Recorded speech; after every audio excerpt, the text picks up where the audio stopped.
Yeah, thank you so much for having me, Rachel, and thank you to everybody at Ortley for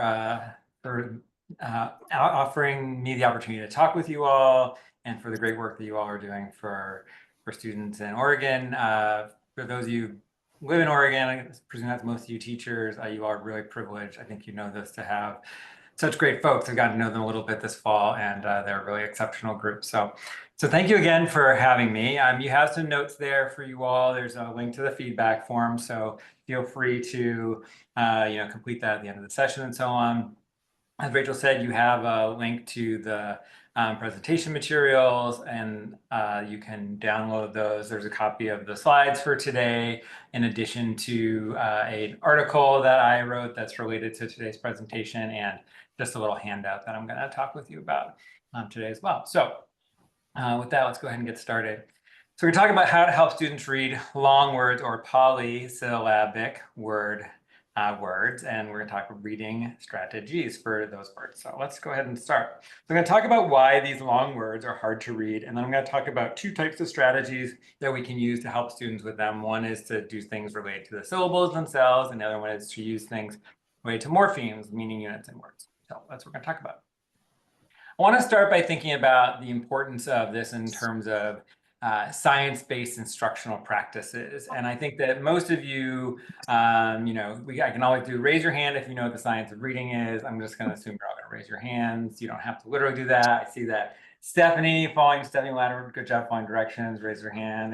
I'm just looking at some of the random faces out there. People raising their hands, it's good. Keep us alive. I know you guys are, this is hour 3 or 4 of Zoom today. So class participation is definitely going to help you get through today. But yeah, so I see hands. We all know the science of reading these days. And, I think it's really important. And I'm going to tell you my personal story about why it's important and why I started to think a lot about how we can best teach kids to read long words. And it starts with a short family story.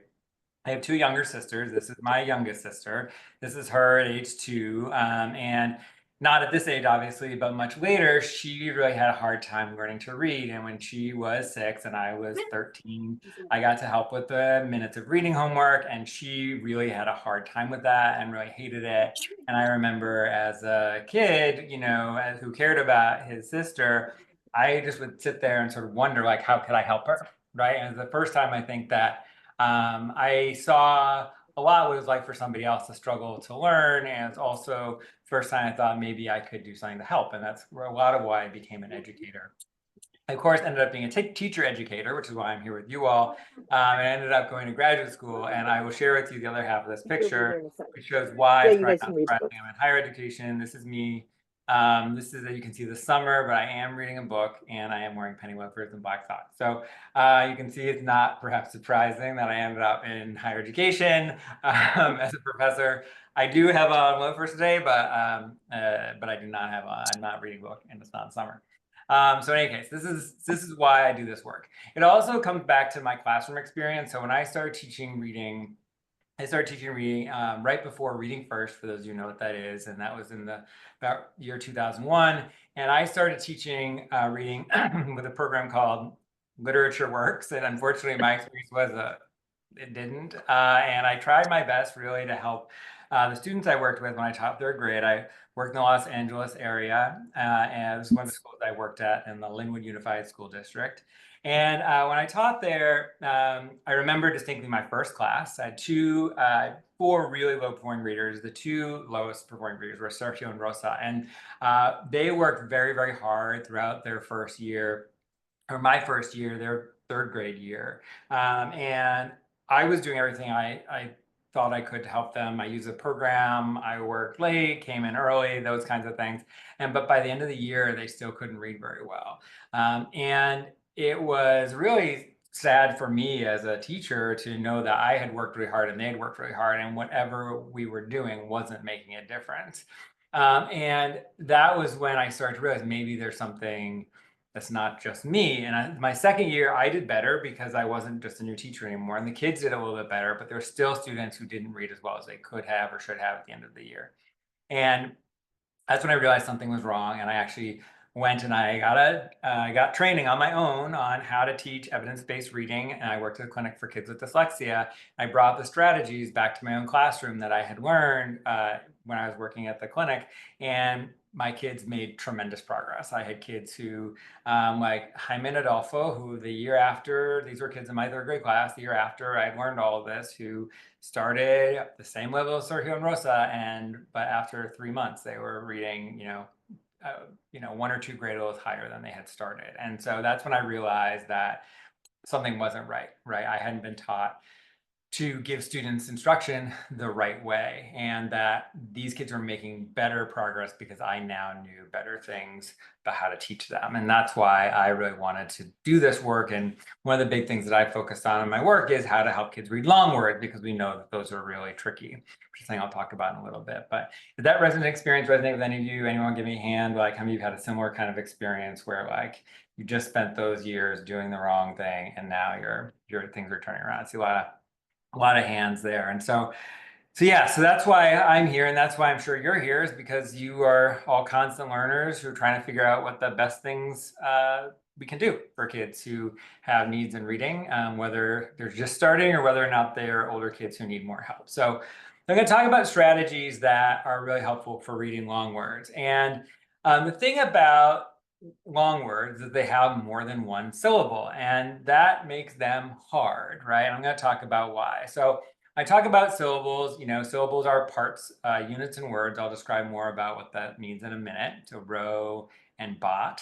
And these are units that contain 1 vowel sound. So in a word like bot, you have the onset b, the peak ah, and the coda t, or t sound. The A in the middle, that's how you write the ah sound in the International Phonetic Alphabet. That's why it's written that way. And those are the parts of that unit, okay? And that is basically what a polysyllabic word is. It's a word that contains more than 1 syllable, and it's usually marked by a vowel. So here's what it looks like. So that is the written form. And you can see here, I've marked in white all of the vowel letters. And those map on to syllables, right? So each of these has a vowel sound, and I marked those there with white as well to illustrate that there are those sounds. As I said before, we have 3 parts to a syllable. You have the part that is the onset, which is the part before the vowel, as most of you know, the onset and rhyme unit. The rhyme is a combination of 2 things, the peak and the coda. And that's not really important to know, except that those are the parts of the syllable. And so basically we have to have a peak in order for it to be a syllable. So the peak is really just the vowel sound. Right. So that's what a syllable is. And so we have to figure out how it is that we read words that have these multiple syllables. So one thing I wanted to say about is like, why polysyllabic? So when I started studying this, when I went to graduate school, I was like, what should I write? Should I write polysyllabic or multisyllabic? Because people write about it in different ways everywhere. And so I found that about half the studies I read, half of them said polysyllabic, half of them said multisyllabic, and I didn't know what to do. And so I basically settled on polysyllabic because poly matches the Greek origin of the syllable part of the word. And also we use the word polymorphemic. So I thought, well, if we're going to say polymorphemic, why don't we say polysyllabic polymorphemic rather than multisyllabic polymorphemic? So it was sort of for those consistency reasons that I decided to do it. But I'll say this, I'm going to say polysyllabic today. I have no quarrel if you say multisyllabic today and for the rest of your career. I just want to explain to you why it is that I say multisyllabic instead. Okay. So polysyllabic words are really important, as you all know. And you can see here, this is a graph I created estimating the number of words that students encounter across the grades that are polysyllabic. You can see that number increases dramatically over the years. By the time students reach 2nd grade, more than half of the new words they learn have more than 1 syllable. And after 3rd grade, pretty much all of the new words kids are learning have more than 1 syllable. And as a result, basically, we need strategies to help us understand how to read the new words that we're going to encounter. And we're going to encounter them more and more because they're going to be in lots of content area text.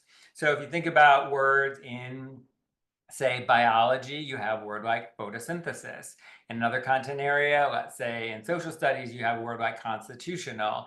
In math, you might have polynomial. And even in arts, we might say a word like aesthetic. And so we have all of these parts in the words. But okay, so aesthetic is a word we might use in the arts. So all of these domains are going to have words that have more than one syllable, and we need tools to help students read them. And when we give kids tools to help them read using syllable information, it can be really useful. The problem is, and you all have seen this before, syllables are really tricky. The reason syllables are tricky is that there are these single letter vowels in these words, and they are much harder than they are in monosyllabic words, right? So when I say single letter vowels, what I mean is a single letter that makes one sound. And these are letters like the ones in these words. So you can see in the first syllable in all of these words, re, mi, vi, and so on, that first letter makes one sound, but it's really tricky to figure out like what is the pronunciation of those sounds. Well, this is the issue, is what is it that the sounds can say? So I'm going to give you an example. Here is a letter. Here's the letter I. And I want you to think for a second, how many pronunciations can you think of for the letter I?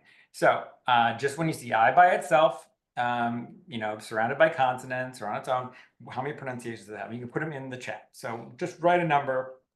This is your active participation part of the afternoon. Keep your brain moving this afternoon. Take a guess. How many pronunciations are there for the letter I in different words? Are there monosyllabic or polysyllabic? See already variation. We've got between 3 to 5. We've got 8. We've got 4. I see a lot of 4s, 3s and 4s, some 5s, some 2s. So we got a range here from 2 to 8, quite a range. Okay. So here's my answer. So you all may, if you have another answer, you tell us at the end, or you put it in the chat why you think I don't have the right number. But here's the answer I usually give. I say that there are one viper, so the I sound in viper. And if you notice here, everything I'm writing in between the slides, this is the International Phonetic Alphabet. So this this mini capital I, that's actually how you write the I sound in the International Phonetic Alphabet. So just so you know why it's like that. So that's I. So then you have the I sound like in linen, right? So that's another one. So there's 2.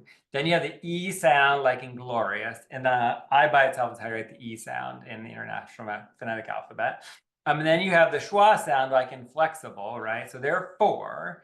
You could also add that you have what sometimes people call the barred I or the schwa sound, which is more of an, it's still a schwa sound, but it's more like an short I sound, so rabbit.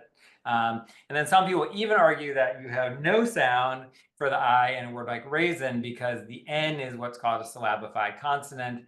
And so it's actually just raisin. And so it's actually not even another the I itself doesn't even make a sound. That one's kind of cheating. But if we take those 2 off the board, we have at least 4 pronunciations for the letter I in a single syllable. So for readers, that makes it really challenging when they encounter the single letter vowel I in a word. Which of the 4 of them are they going to choose? It can be really challenging. And so just to kind of dramatize that point a little bit further, here is just an example of the different vowel letters and the different pronunciations they can make. You notice here too that one thing that's even further confusing is that the letter U not only has the U sound, it also has a kind of similar version, the U sound, like you have in tulip. It's not the tulip, it's just the U sound, because the U, even when it's a long U, can either say fully U or sometimes just say U. And like in blue, for example. But here in tulip, you have the U sound, and music, you have the U sound.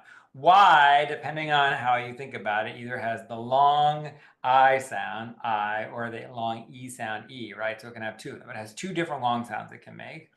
The letters all have different short sounds that they can make.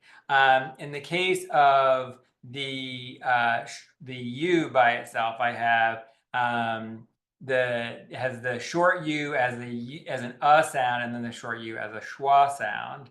And then finally, we have other variations, right? So the short, like in the word water, the A says something else entirely, and in Mary, it says something else entirely, probably connected with an A. But I put in this last column just to dramatize the point. It's actually even more complicated than we think of sometimes. So what do readers do with all of that information about the vowels? Well, they actually have to deal with some other challenges as well. We also think about challenges we have in consonants. So for example, we think about in the case of adventure, what does the T say? Well, the T says the ch sound, right? In the word vision, what does the S say? It makes the zh sound, right? Which we don't even have like we don't always even say the zh sound. And then we have finally the word kitten has the two T's, which don't even say d sound or a t sound. It's not kitten, it's kitten, right? So it's actually something called a flap. And so we have all these variations on the sounds that make it really hard to read long words. And so the topic for the rest of the day is, now that we've established that these are hard words to read, what are things we can do to make it easier for students to read them? So that's what I'm going to talk about. Okay. So the first thing we can do are to teach kids a variety of things using syllable types, syllable division, something called Ishalav I'll explain to you, and then a strategy that emphasizes flexibility. So let's start with syllable types. So syllable types are where we are going to teach students that printed syllables have predictable pronunciations. So a very common example of this is an open syllable, and the other one is a closed syllable. There are a variety of other types of syllables. I'll talk about those more in a little bit. Let's start with open and closed syllables. So an open syllable, and these terms come from linguistics because linguists use these to describe features of spoken language, but we've now applied them to written language. And so here's an example of an open syllable with the word pilot. So with the word pilot, the idea of an open syllable is the vowel comes at the end of the syllable. So the first syllable in pilot is pi, P-I.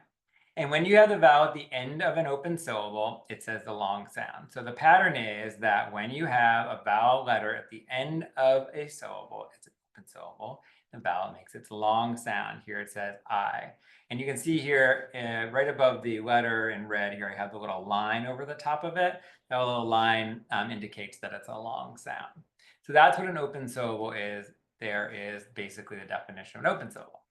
A closed syllable is, not surprisingly, sort of similar, but a little bit different in that with a closed syllable, the vowel comes at the beginning or in the middle of the syllable. In the case of pillow, the first syllable is pill. And so the question then is, what is it that the vowel I says in the closed syllable? The answer is it makes the short sound I. So a closed syllable is a case when we have a vowel that's at the beginning or the middle of the syllable, which means that the vowel letter is not at the end. There's a consonant or consonants after it, and it makes a short sound. So here, the pillow, the I says I, and you can see I've marked it here with that little smiley face thing. That shape it's called a brev. Not important to know that necessarily, but it's called a brev. By the way, the line one is called a macron. Also not necessarily important, but sometimes people want to know. So here we have the I in the middle says the short sound I. Okay, so that's the open and closed syllables. Now, what do you call them? Some people call them open and closed syllables. That's fine. I'll explain more about why I might not do that. My general recommendation is to call closed syllables short vowel syllables and open syllables long vowel syllables, because basically what you can explain to students is that if the vowel is in the middle, it's a short vowel syllable. If the vowel is at the end, it's a long vowel syllable, instead of using the terms open and closed. But I'll explain why I think that's important in a little bit, but that's just a recommendation I have for you. So let's pause for a second and answer two questions. So here's the first question on the left side. Where is the vowel in a syllable? At the beginning, middle, or end? So for an open syllable, let's put that in the chat first.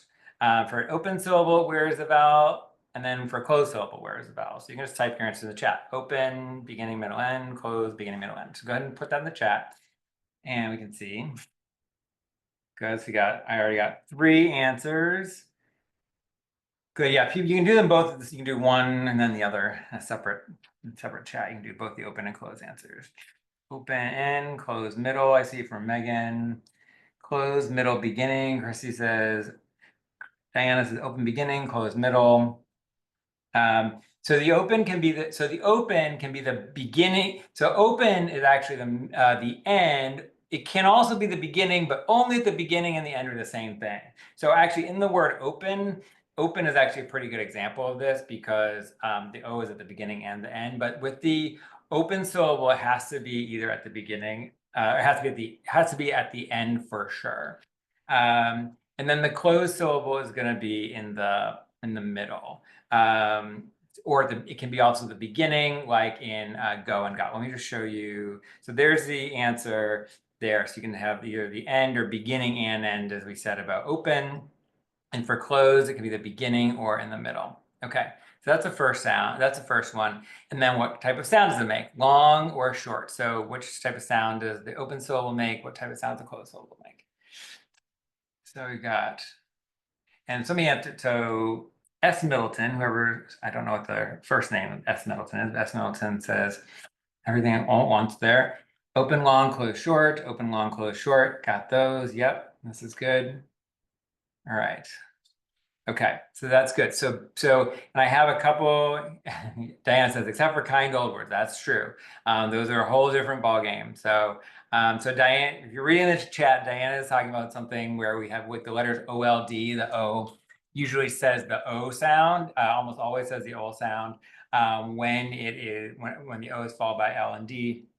There are patterns like that. That's not the focus for today, but there is a group of words, including words that have old in them, and IND says IND and so on. There are a few words like that. But for our purposes, we're going to focus on the fact that the open is long, close is short. And then again, here are just two good examples of this. You have here with go, you have an open syllable, the vowels at the end, and the vowels with long sound. With got, the vowels in the middle. Says the short sound, that's a closed syllable. So those are just two examples for you. So now we've done that, we're going to do one more activity in the chat. This time, you can write an open and a closed syllable. You could either, you can make it a made-up part. It could be a whole word or a made-up part of a word, or you could write a word that has one in it. So for example, you could write kitten for a closed syllable word, or you could write just kit for a closed syllable word, and then you could do one for an open syllable as well. So go ahead and write in the chat an open syllable or closed syllable word that has one of the two. Danielle's got no and not for open and closed. Hi, hit from Christy. Tiger and kettle from Liz. We and wet from Jacinda. Me met, good. Well, the participation. I see a lot of the same names. Some folks are, some folks are still trying to eat their lunch, so we won't give them a hard time about that. Me and Meg. No, not. Yep, this is good. Bicycle, open, Hogwarts close. So bicycle actually 3 syllables, but I guess you could say the by and by and side definitely have 2 open syllables in them. Hog definitely. The warts is trickier because the AR is tricky, but the first syllable always has that. Close, pres, like in present, very good one, Megan. That's a good example of one that is a good one because of the single vowel in the middle, something I'm going to talk about in a little bit. So this is good. So you've got, and CR Mio brings up hippo, which is a good one because hippo has both an open syllable and a closed syllable. The first syllable is closed, hip, and the second syllable is open. Oh, yeah. So good. Those are great examples of that. So, so we have that key understanding. Okay. So it's really important that students understand this idea that the vowels at the end, it makes the long sound, and the vowels in the middle, it makes the short sound. But as I was saying before, it's really important not to get into too much what I'm going to call meta knowledge. Okay. So this is a little bit of this may seem like a little bit of a departure, but I'm being really intentional here about explaining this idea of meta knowledge. What meta knowledge is it's often information that's related to the information we need to know, but it's almost kind of like backup information. Okay. In our case, it's information about words that teachers should know, but kids don't need to know. Okay. And this is something that's come up a lot as people learn more and more about the science of reading, because as you all as teachers have learned, and as I learned about the reading science, I developed all this brand new knowledge about things that I didn't know about before, right? That's when I first learned about open and closed syllables, when I first started learning about the science of reading. This is, almost 20 years ago now that I was learning this stuff. And I was like really excited because I had all this new knowledge. But what I had to do as a teacher was to figure out what about this information is actually important, or what about this is kind of like backup information that's not as important to learn for students to learn, but is still helpful for me as a teacher to know. And that's one thing we need to think about. So one example of that is terminology. Is it truly necessary for students to know the terms, in this case, open and closed, right? And the question is, could we use existing knowledge that they have and build on that? Could you call it a long vowel syllable and a short vowel syllable rather than open and closed?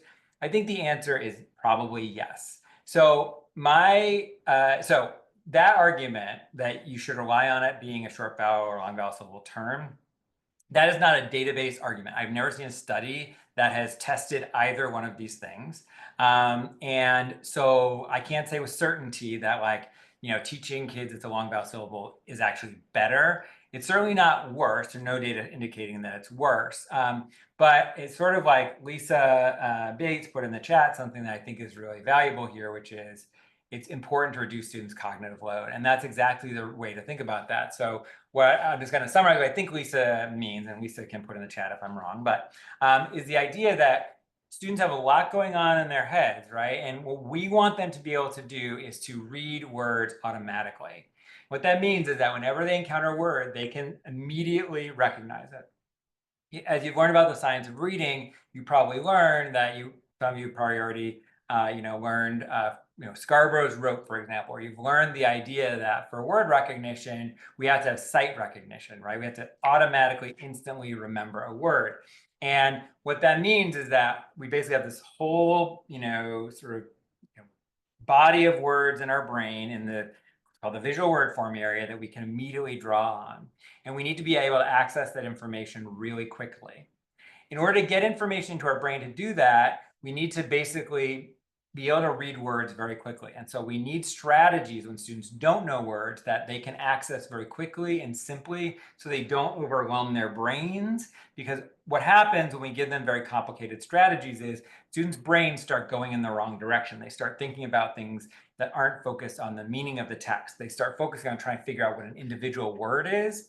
And that's even sometimes they'll try to look at a picture or something like that. That's still really bad because it's taking kids' thinking time away from figuring out the meaning of the text, not of an individual word, but the meaning of the whole text. Because when your reading processing is slow, that's what happens. So when we teach kids bad strategies like looking at pictures, which you should never do to read a word, that's really bad. But sometimes even using unfamiliar terms can slow students down too. And that's one of the reasons that I've emphasized the idea of perhaps using long vowel syllable and short vowel syllable rather than using the terms open and closed. But for that one, it's not a huge deal. I think it's fine if you call them open and closed syllables, but I don't think that it's necessary. I think it's probably adequate just to use the terms long and short vowel syllables. So, and I put here, there are not studies about this, as I pointed out. But there are certain things you need to make sure you don't do, okay? And one of them is to use a strategy called the syllable house, all right? So have any of you ever seen this? What's the word in my picture? All of you go. Any of you ever seen the syllable house before? Where's my picture of everybody? Oh, here we go. Okay, so if you've seen the syllable house before, you need to promise never to use it again. Okay, that is the only outcome for today, is to never use the syllable house if you've seen it before. Okay, so I'm going to explain what the syllable house is, and I probably shouldn't tell you this because now some of you will be like, oh, that's a good idea. But I'm showing this to you because I've seen this so many times. I've seen it on Teachers Pay Teachers. I've seen examples of it on the internet. People have developed a strategy because they want kids to know the terms open and closed, okay? So here's what people have done. And this is a bad idea, and I'm gonna explain why. So what they say is this is a syllable house, and this is the door to the syllable house, and then here's a vowel letter, in this case, E. And this is a syllable, also the word hen. And basically the idea is that with the syllable house, that you have the idea of what the sound is that the letter E makes, okay? And how do you know what sound the letter E makes? So the idea is that it depends if the door is open or closed. The idea is that if the door is closed, the consonant is closed in. This is a closed syllable. So you can see the door is closed. The consonant closes in the syllable, or it closes in the vowel E, so it's a closed syllable. And the way people explain it is, because the door is closed, the vowel cannot say its name, it has the short sound. That's what people explain about this. So the closed syllable, the door is closed. Because the door is closed, the vowel can't say its name, so it's a short sound. Okay, that's the syllable house. Then if you open the door, now it's an open syllable because the vowel's at the end, and now the vowel can say its name, it can go outside or whatever, it can say its name outside. So what's happening here is that basically people are trying to give kids this idea that like there's terminology, open and closed, that you can use. They're trying to help students remember when it's open, it's at the end of the syllable and it can say its name. But it's unnecessary extra information, right? We don't need to teach kids any of this stuff. If you want them to remember the terms open and closed, that's fine. You can teach those words, but don't make it into this extra thing that you layer on top. The syllable house is not helpful. This is basically making kids remember this extra information that's truly not necessary. So I just want to remind you all, please do not teach students about the syllable house, okay? So that's the, I'm not gonna keep this on the screen for too long because it'll make it go dizzy, but just please remember not to teach the syllable house, okay? Again, it's this idea about meta knowledge, right? So, so maybe it's okay to use the terms open and closed. I suggest maybe saying long and short vowel syllable, but please definitely do not use a syllable house because that's not a good idea. The one question we're going to talk about next is about syllable division. I'm going to talk about that in a little bit. Okay, so come back to that point. So one of the ways you can get students to practice with open and closed syllables is to practice pronouncing syllables. So you can actually just make cards that have syllables on them, not even whole words, but just syllables. And basically you can do it something like this. You say, let's practice reading long and short vowel syllables, me first. And you give the students the card. You say, vowel at the end, long vowel syllable, lie, right? Your turn, lie. Vowel in the middle, short vowel syllable, Lynn, your turn, Lynn. And then again, remember, this is long vowel syllable because the vowel's at the end. This says toe, not to, right? It's a syllable, not the word, right? We're teaching students your turn, toe, right? Then your turn to read the syllables. And then you give students my, vo, rep, right? And so basically students can learn using those. So that's one way to get students used to the open and closed syllable pronunciations, is to have them read syllables like this. And this is an evidence-based practice. There have been studies where researchers have done this, and just this alone improved kids' reading performance. So having kids read syllables on cards like this is definitely a good idea. Okay.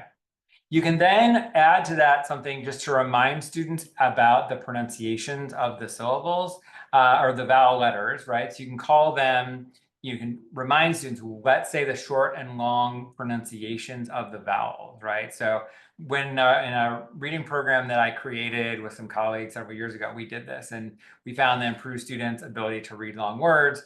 This was just part of the activities, but one of the activities was basically just to say the long and short sounds for the vowels.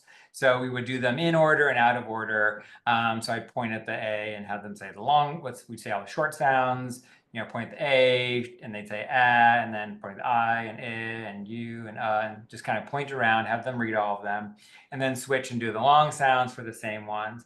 And then we always have them with the Y, there are actually 4 pronunciations of the letter Y. And there are only 3 of them are vowels, right? So there's the I sound, the I sound, and the E sound, where for the vowel pronunciations. And so we usually practice the vowel pronunciations of Y as well.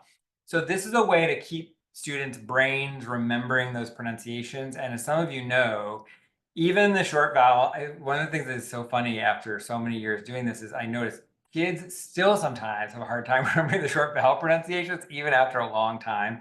That's pretty common. For some reason, the short O is hard for kids to remember sometimes. So if you have students who can't remember the short vowels, this is a good way to practice them. Don't have kids, just a little aside, please don't have kids only practice short vowels forever and ever. Even if they still need practice with their short vowels, continue to move on after they've gotten pretty good, even if not perfect, because You don't want to get kids stuck just on short vowels, but you do want to continue to review them. Even once kids are long past that, it's important for them to be able to do this. They can deal with that when they see the long words. Okay, now there are other syllable types that are people teach sometimes. So we talked about the open and closed syllables, so pie and pill. Another one that people teach sometimes as a syllable part. Okay, so this is where people actually name a part of a word, a syllable in a word, a particular type of syllable. So they'll say, look at a part like pile, P-I-L-E, and they'll say that's a vowel consonant E syllable or VCE syllable or silent E syllable. To me, if you want to use that term, it's fine. I don't care which of those terms you use. I don't typically teach students about them as like syllable names. I really just focus on the open and close and one other one. But if you really want to give students a name for all of these, you can call those a silent E syllable if you want to. There's also a R-controlled syllable or a vowel R syllable, like in part and ner. And then you have consonant LE syllables. I call them consonant LE, but you can also call them stable final syllables, a term people use. The LE, basically it's a pattern in English that if you have a consonant and then the letters LE, that LE almost always says the ol sound. So you can teach students to look out for those parts. So people teach those as well. And then they have vowel team syllables like plain and plainly. Now, people sometimes call those a digraph syllable. I don't use the term digraph because there's a whole bunch of complexity about when something's a digraph versus a trigraph, like in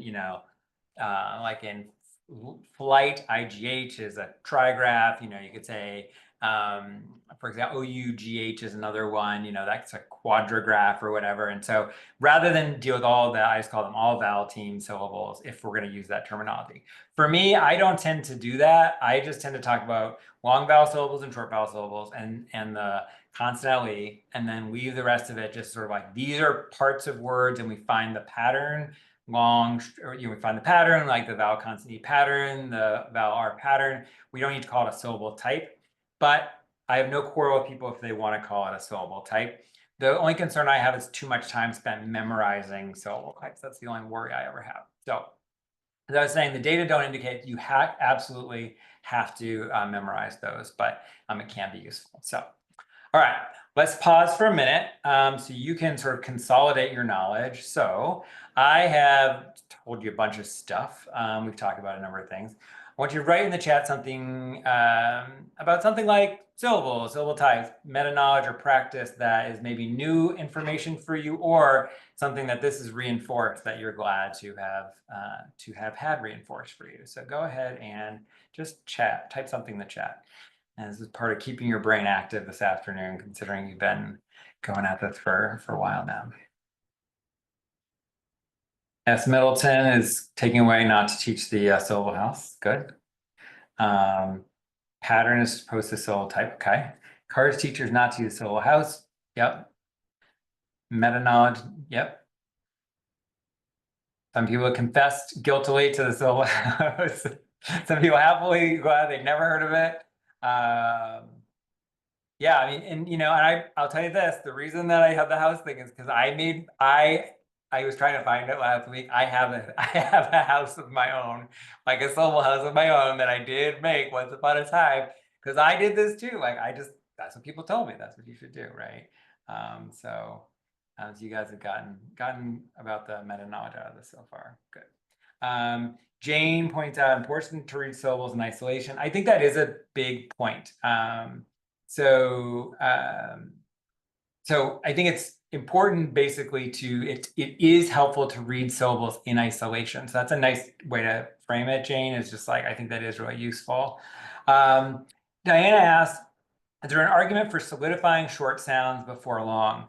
So I think what Diana is asking is like, should you be confident kids 100% have their short sounds before moving on to the long sounds?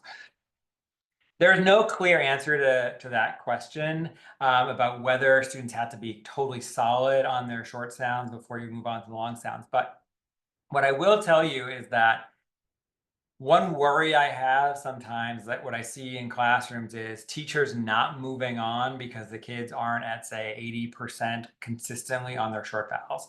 Basically, kids will get stuck because teachers will say, oh, well, they're still at 75% on their short vowels. I can't move on to long vowels. I can't move on to vowel teams, whatever. They still don't know their short sounds perfectly.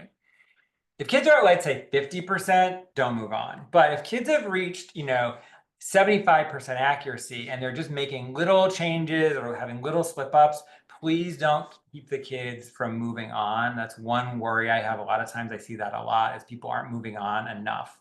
So that is just one concern I have, is if the kids are pretty good with short vowels, but they're not perfect yet, you can tell they still need practice. Keep practicing, but don't stop.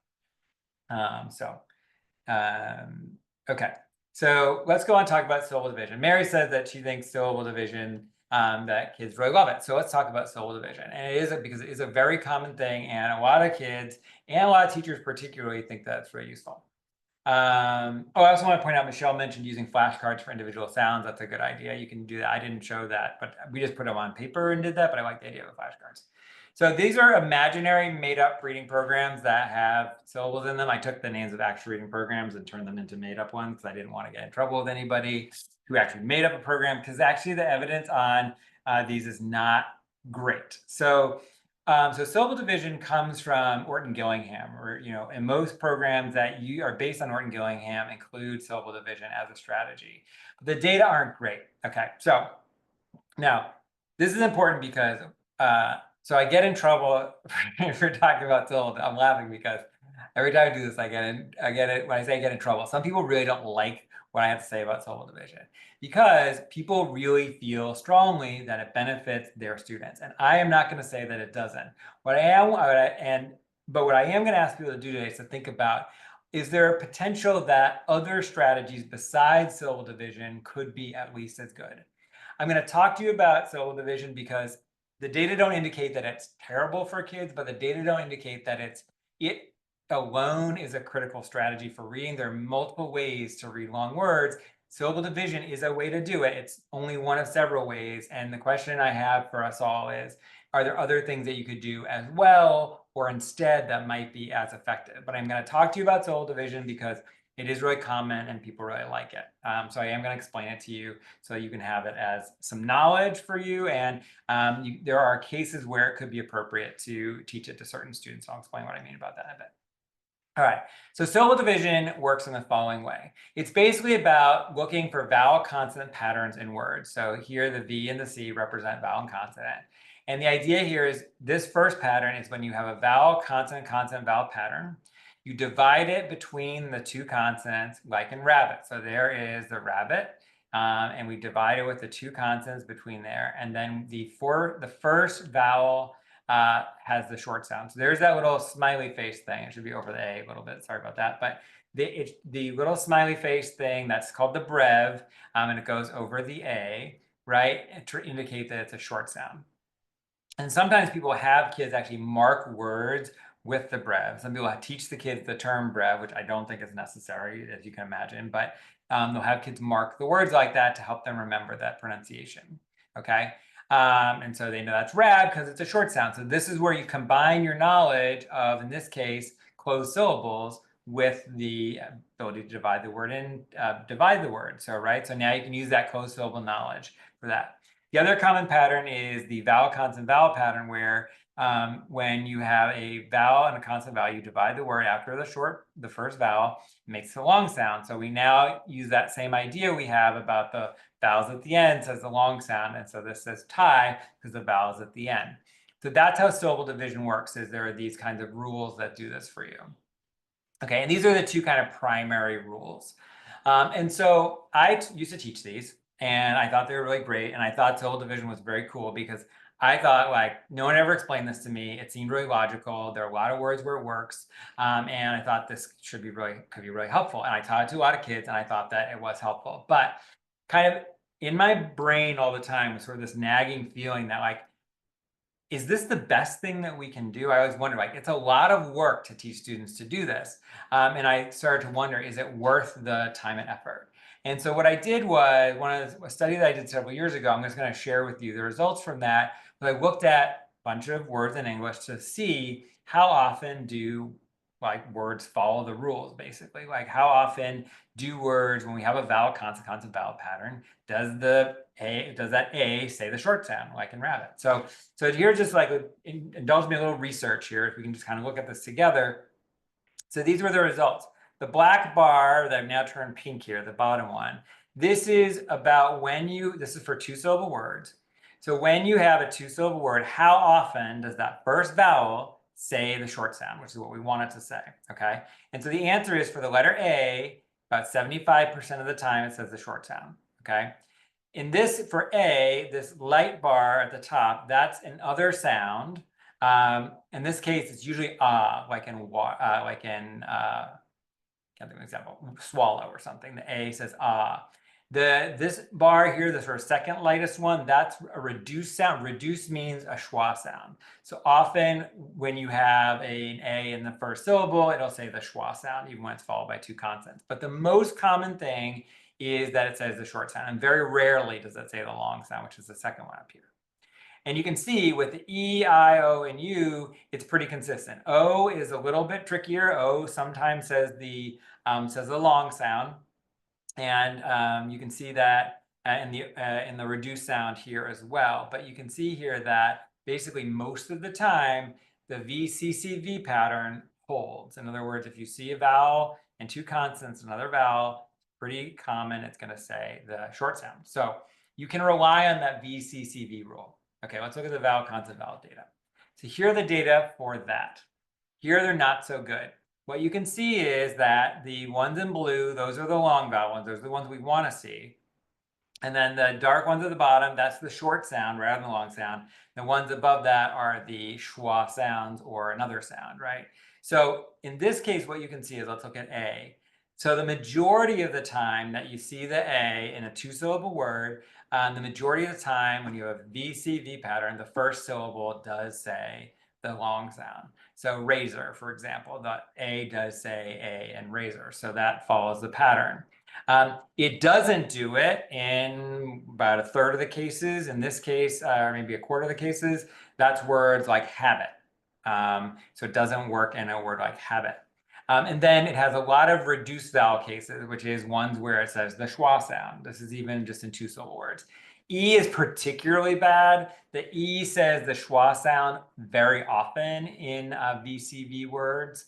They have two syllables. And then even when it's short or long, it's divided half the time between short and long. So it's really a good example of one where the pattern doesn't hold very well.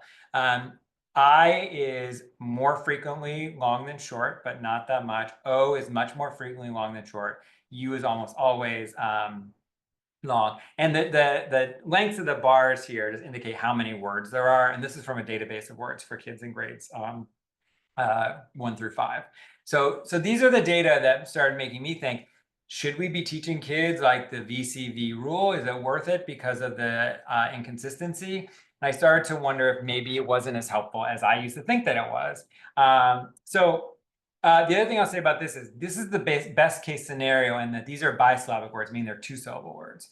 So if you look at the data for 3 and 4 and so on, syllable word, they're much worse. So basically the data indicate that there are questions whether or not how useful it is to teach kids syllable division from the point of view of how often will it help kids to read.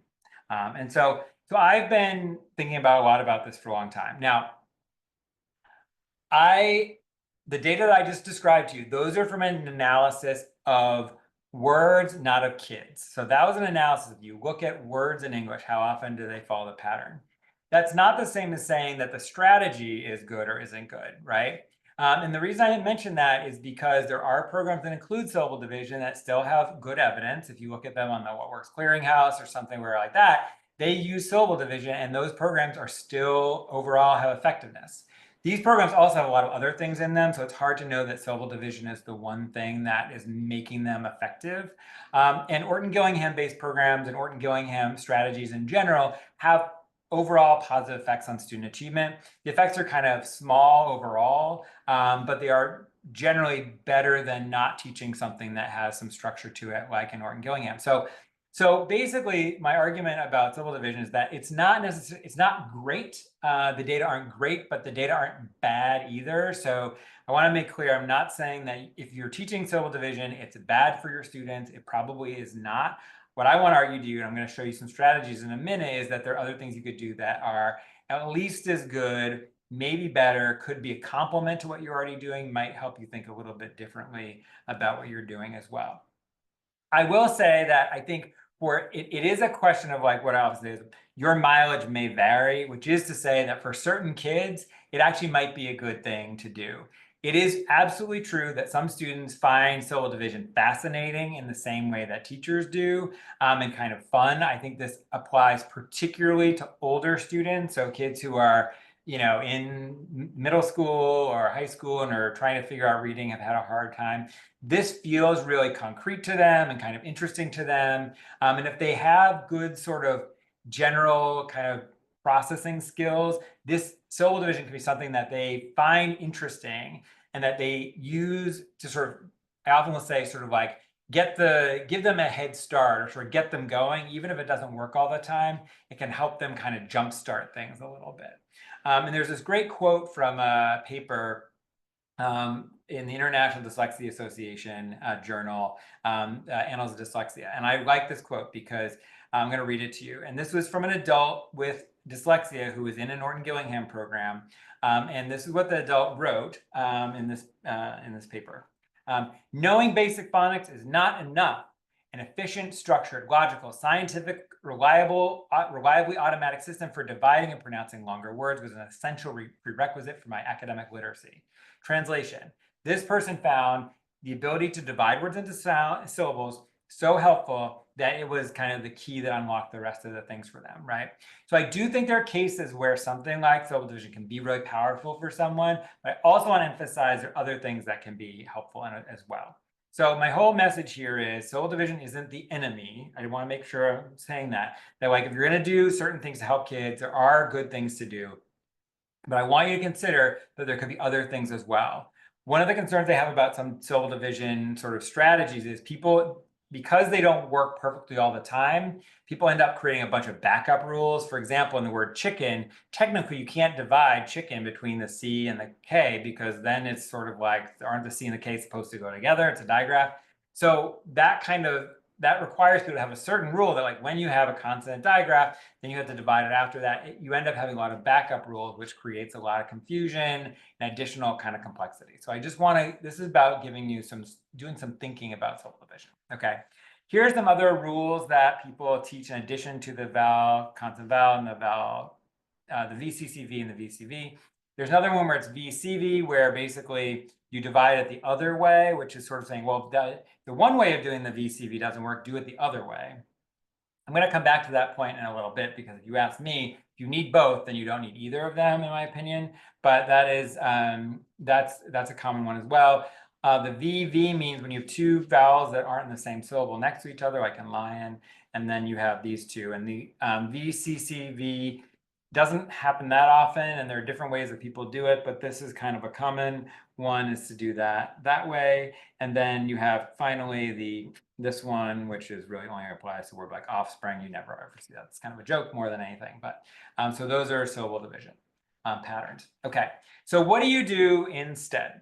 So what you can do instead is to teach students a couple things. First, you can teach them to pay attention to the idea that every syllable has at least one vowel.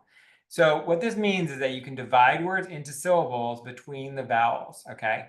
So here's the word fantastic, right? So if we look at that, we're going to identify whether or not every syllable has at least one vowel when we break it into parts. So here are the syllables in fantastic. So F, A, F, start the A, and the I, those are the vowels. And we mark them here with a dot, okay? So now we have we have three different syllables. And then we're going to divide it into parts. We divided it here into parts where we have a vowel in each syllable. So the rule here essentially is that when you break it into syllables, every syllable has at least one vowel. And this way, it gives students a way to break the word into parts. So here, you have the word fantastic. It's divided okay. I mentioned this divided okay part because there are different ways you could actually break it up. You don't have to necessarily do it between the N and the T as long as the syllables themselves look okay. All right, so here's a different way of doing it. You could break it after the NT. It actually doesn't matter which one you do it as long as it looks okay, which is to say that a word can end with an NT, so that looks fine, right? And so you can break the word that way. You can have a syllable ends with an ST, and so that actually is okay too. So this is still divided okay. The point here is that there isn't necessarily, I'm not going to give you a rule for how to actually divide it, except to say it has to look like it could be a real word, right? You can't have the NT at the beginning of the syllable. So you can't divide it after the A and then have the second syllable be NTA because that doesn't look okay. That's not the way we do things. That's not the way words are written in English. And so basically, I don't teach students a specific rule except to say that has to be divided in a way that looks like a real word. So that's where you say, I call it, just say it's divided okay. All right. So let's look at a different example. One complicating case is the word reduce. So here's the word reduce. And here we have 3 vowel letters, right? And so that every syllable has at least 1 vowel when we put these together to make them into one syllable. So reduce and or reduce. You have the E in one syllable and the U and the E in a second syllable. And then is it divided okay? We can divide it 2 different ways. We could divide it after the E, that's okay. And we could do it the other way where we can divide it after the D, and is that okay? And that one I think is probably okay. If you say reduce, it's sort of awkward, reduce, but it's no less awkward than reduce because reduce isn't a word either, it's reduce, right? The E actually ends up being a schwa sound. So either way is really okay, even though the second one seems a little more awkward. They're basically both okay ways to divide it into parts. So that's the first part of the strategy, is to break it into parts so every syllable has at least 1 vowel. Then we add on to that a flexible syllable division strategy. So strategy here is going to apply to a word like river. So what you can do is you can give kids a syllable card or something like that. You can literally just use an index card. You can have them do that with their finger too. The strategy I'm going to share with you comes from is a variation on a strategy that is part of a program designed by Anita Archer and colleagues. You guys must know Anita Archer because you all live in Oregon, and she is a famous Oregonian. And she got her PhD, I believe, at University of Oregon. And so she has this. She calls it a covert strategy, and then later an overt strategy. The covert strategy is the one I'm going to show to you, and then she has what's called she has an overt strategy I'm going to show you, and then a covert strategy, which is what kids do when they actually read. And she suggests having the kids kind of cover words with their finger if they need to, as they're reading them in actual books. So here's how this works. So you break the word into parts by basically covering part of it so that every syllable has at least 1 vowel. So in this case, the first part is RI, says rye, right? And that's okay because we're covering just one part of it with the card. And then we have the second part, which is ver, right? You can see we can do it either way. So a key principle here is that there isn't necessarily a rule about how to divide it, about where you divide it, as long as it looks okay. The rule is about whether is the pronunciation of the vowel based on its position. So here, the I is at the end, it says the long sound, so that's rye. Here, the V is at the end, that's a short vowel syllable, so it says riv, right? So that's what students need to know, and then they can use that information to read. So this is, I just said, assumes knowledge of the short and long vowel patterns, okay? So let me give you an example. Let's do this with the word dragon.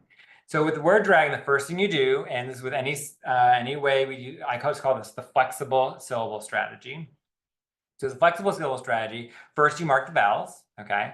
And there they are, the A and the O, okay? Then we divide the word one way to make a word. So to make a word, to make a part, I guess I should say make syllable parts, right? You can make single letter vowels either open or closed, right?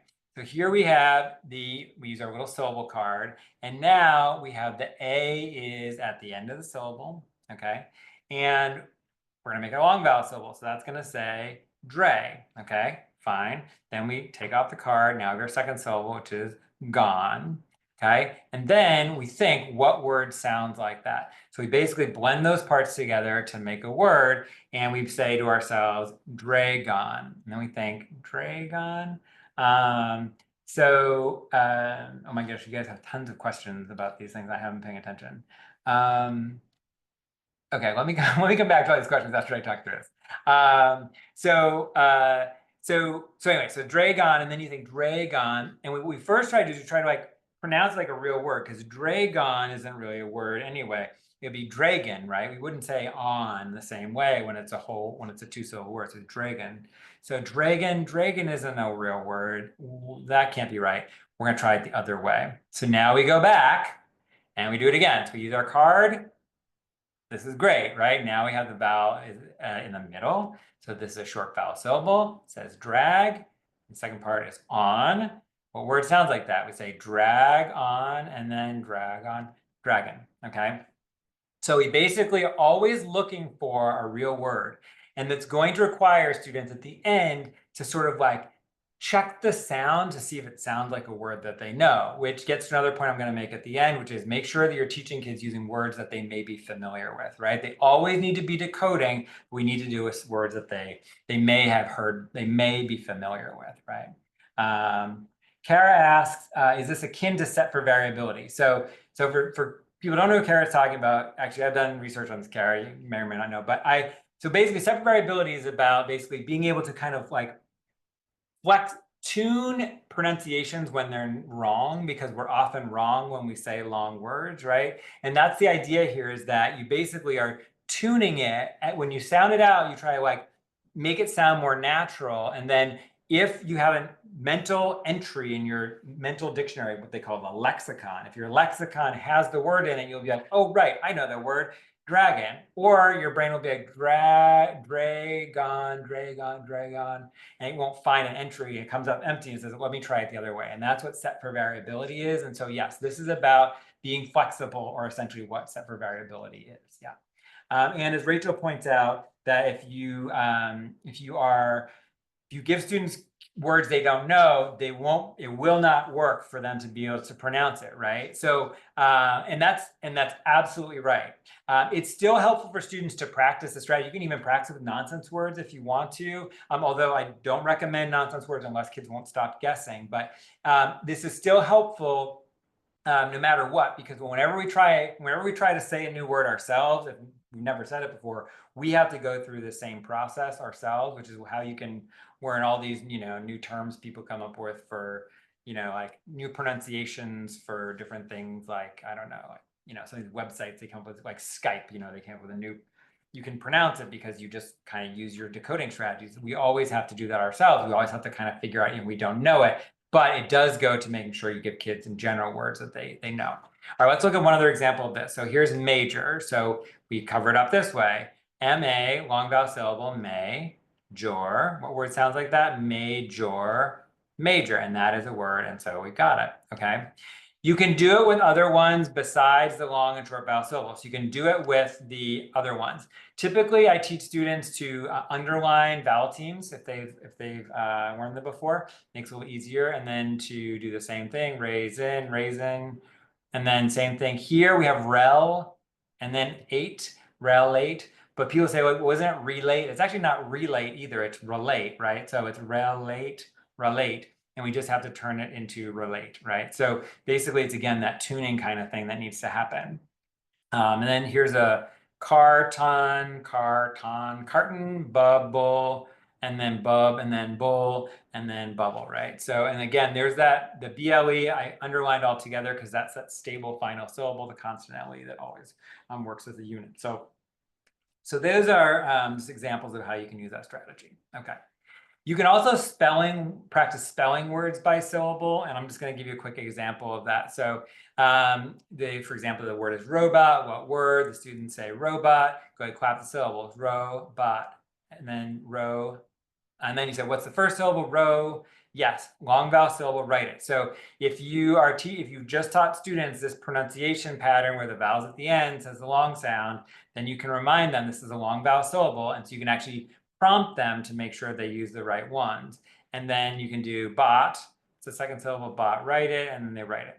And then I put this in here too. If robot is spelled R-O-B-O-T, if you need to correct it, circle it and write the correct word under it and mark a smiley face. So basically the idea here being that even if students don't do it right the first time, don't make them erase it, because that takes time, and also don't make them feel bad that they made a mistake, just have them correct it. This is an example of an actual student worksheet. So this was from a lesson that I did. It was this is a lesson I did with a teacher's students. I did a demonstration lesson. And here, basically, what you can see is this piece of the syllable paper that is here is in the folder that you all received. So basically, to explain how it works, you just teach the students to do it by syllables, right? And then, display. So the teacher had them write these at the end. I didn't do that. And you can basically have them write each syllable, and then they could write the whole word. Here, what you see with the check marks is I just created different kinds of smiley faces, because I thought students would find it fun to be able to check mark the different ones. So that's why there are all those different smiley faces. There's no reason for it other than that. But this is kind of a template I use to teach students to do that. And again, you can see here on row 4, student made a mistake on the A and E only because they didn't know the correct spelling for this context. It wasn't that the word was wrong, obviously. The student circled it and wrote it over the top of it rather than just sort of crossing it out or erasing it. Okay, so that's the syllable sheet. Again, there's a copy of that in the folder for you all. And there's the example I was giving you before. Okay, so let's talk about the second piece of this, which is a strategy for reading polymorphemic words with more than one syllable. So morphemes are spoken and written letter combinations. So re says re, and either means somebody who does something like a farmer, or it's a comparative adjective like greater. And so those are two uses. Polysyllabic words are often polymorphemic. So you can see here, this is just an example of, in English, the percentage of words that have more than one morpheme. And you can add these up. It's about half of words in English have more than one morpheme in them. And I'm not going to go into the details about the different types of morphemes, but it does turn out that's really important to be able to use morphemes. There are lots of data on this. There was a recent study, what's called a meta-analysis, where people looked at a bunch of studies together and found that teaching kids about morphemes and words improves both their reading outcomes for words and the reading outcomes for vocabulary. So very important to teach kids about morphemes. The best strategy for doing this is something called peeling off. So peeling off is about teaching kids the pronunciations of individual affixes.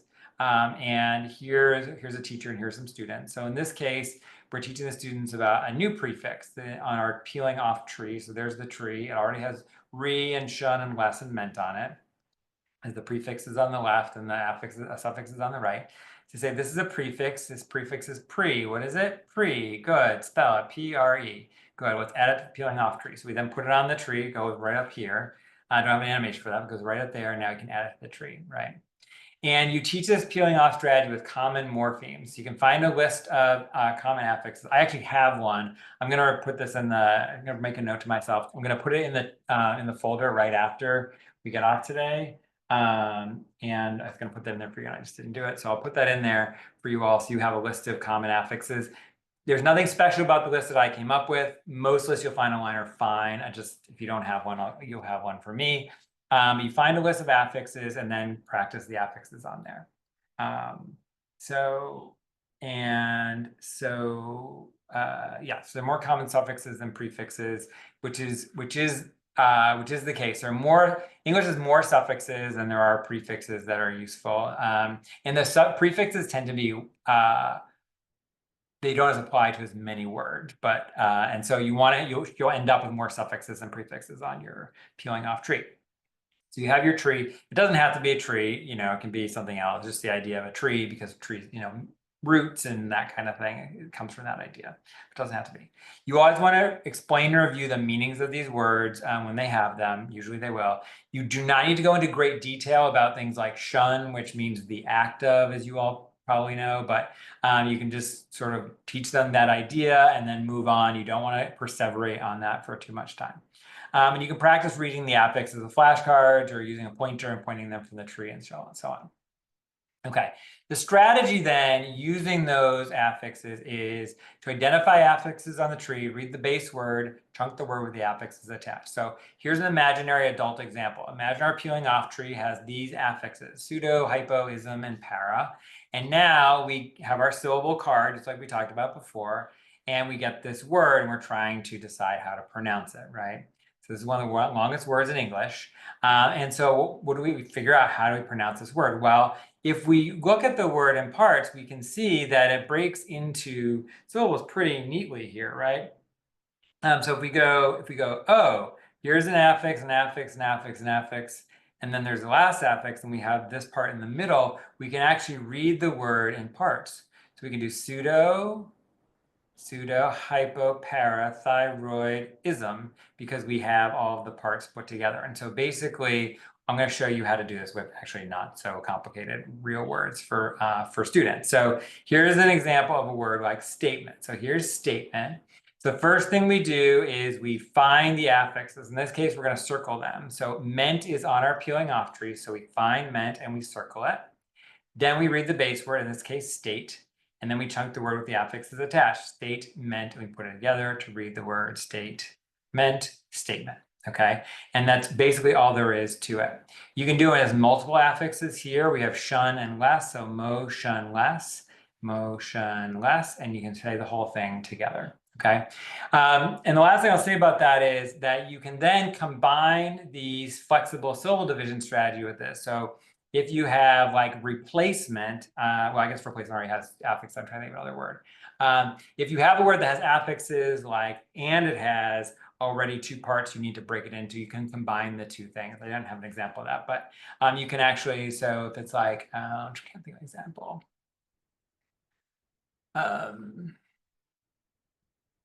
I can't think of an example. I wish I had one in mind. I didn't put it on the chart, on the slides. I apologize. But and we can combine the strategies, kind of like with thyroid. You can take it in thyroid and then add ism, thyroidism.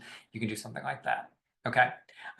There are some other strategies similar to this or different ways of saying the same thing that are in an article that I wrote.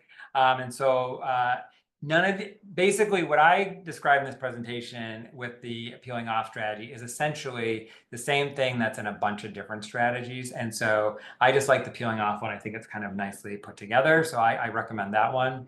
In the article that's in the folder, there are several other strategies in there. BEST, B-E-S-T, is probably the simplest of them, and I like it quite a bit. It's just the same thing as peeling off, just a slightly different way of saying the same thing. So that's another place you can get some strategies from the book that I gave you. A couple other best practices for teaching kids about morphologically complex words is to teach kids word families and groups. So if you have the word like nature, you have like, dozens of words that have the word nature in them, and you can teach students all these different words, even if they're pronounced differently, like nature, natural, and so on. That's okay. It's helpful for students to know a bunch of words related to the same one. So that's one thing you can teach them. And then, and here's an example of some morphological families from a program that I did where we looked at like sign, react, and explore, teaching students to read groups of words. It also helps students to read phrases that have words that have more than one morpheme in them. So you may have seen that before, phrase reading. Phrase reading is a good idea as well. And then the last thing I wanted to share with you is that you need to choose good words. We've already pointed that out. So, so basically, if you choose to use nonsense words, be really careful about that, because you don't want kids thinking, these are real words. You also, if a kid's a multilingual learner, you don't want them to be confused because a lot of words are nonsense words for them, and you now are reading all these actual nonsense words, and now it's confusing what's real, what's not. The only case I really recommend it is with kids who I would call inveterate guessers. If they just won't guess, you just need to tell them. They won't stop guessing. You need to tell them, these are made up words. You can't say them like a real word, and try to figure that out. But I really recommend considering carefully if it's kids a multilingual learner, should we use those words at all? And usually I'd recommend not doing that. So I really recommend is teaching reasonably familiar words that kids are likely to know. They don't have to know them super well, but they shouldn't be rare. And I give this as an example from this is an actual reading program. I'm not going to name it. These were words on one of their word lists. And so they were teaching kids about closed syllables, right? And here they are. So you can see here all the question marks, which I was like, I don't think kids are going to know that. Like handed, I don't think so. And this is a program for kids with reading difficulties. So, you know, they might be sixth graders or something. But still, these are not words they'd be super familiar with. Maybe if they lived in a rural area, they'd know septic and rustic. If they lived in a rural, urban area, they might know sublet. But like, they're not going to know a lot of these words, and probably none of them are going to know hobnob. Some of you barely know that word. I guarantee you, most of you don't know the word pipkin, and if you do, well, you either read the article I wrote about this already, because I wrote an article where I had a picture of it, or you are an expert on like medieval, earthenware, and that is a picture of an actual pipkin. That is from the Wikipedia entry for the word pipkin. It is an earthenware cooking vessel. So there you go. But it's definitely not a word you want to teach kids for a reading lesson, because like, who knows, right? Who knows what that is? It's also true about phrases too. So this was in another program that's for kids with reading difficulty, and they sort of wanted to use phrases that had the had closed syllables in them, sort of trying to figure them out. So they had polish off the gumdrops. Well, those words like polish and gumdrop are not words that are totally unfamiliar to kids, but like this phrase doesn't make any sense. Like, and I was, do anyone have a get? Like, imagine your own mind what the kids thought this meant. Because I was there when the teacher was doing the lesson, and the kids were so excited to tell the teacher what they thought it meant. And they literally told the teacher they thought it was like when, you brush the sugar off the outside of the gumdrop. Because like, polish off is not a phrase people use so much anymore, right? So kind of old fashioned. So polish off the gumdrops, yeah, that's what they thought it meant. It's gumdrop polishing, which is not actually what it is. So you don't want to teach kids, about pipkins and gumdrop polishing things. You want to focus on things, words or phrases students have likely heard before. If it's uncommon, that's okay. If it's really rare, I really don't recommend using it. So, we're right at the end here, so I'm not going to go through this exercise with us today, right now. Basically, like, you would think to yourself, are these words the kids would know or not know? Would they be familiar to them, unfamiliar, totally rare for them? And what I've done here is just to put in there, like just the frequencies of these words per million, right? So to kind of think about like, are these words that you would want to use? Because a lot of these are decent words to use for, long word reading. Are they too uncommon? Maybe, maybe not, right? So it's sort of like, garb is a monosyllabic word, but it's like, it's so uncommon that yes, students could read it, but they're not going to be able to probably use it very well, for any actual reading exercise outside of just reading that one word. So is garb really going to be a real word for them? Well, and maybe they're going to be doing some, well, if you're going to be doing a whole unit on pipkins and medieval cookingware, maybe like garb is a good word, but otherwise it's not really that helpful. So just give you that an example for you to consider, right? So if you're going to teach students, though, using less common words, what I usually recommend is teach them less common words to them before you start the lesson. So you call the word reading blending. Before we do some blending, let's say some words. Listen to the word discontinue. What's the word discontinue? Yes, discontinue. Companies discontinue unpopular products by syllable. Discontinue. Your turn. Discontinue. And just have students practice those so that they're familiar with them. So, okay. And that is, that's right. I'm slightly over time. I forgot I had to go right 75 and I went 3 minutes over, but there's some strategies for you. And that is the last slide. So that was great. Thank you so much. You packed so much into a short time. And I know we had a lot of great comments, and if people still have questions, feel free to, follow up with me and Lisa. We can't answer them. We can reach out and make sure get you answers. Yeah, I'm always happy to Yes. chat further. So anyway, so Yeah. thank you guys for having me so much. It was really wonderful to be here, and I hope that I gave you some new ideas and kept you guys awake through the rest of your day.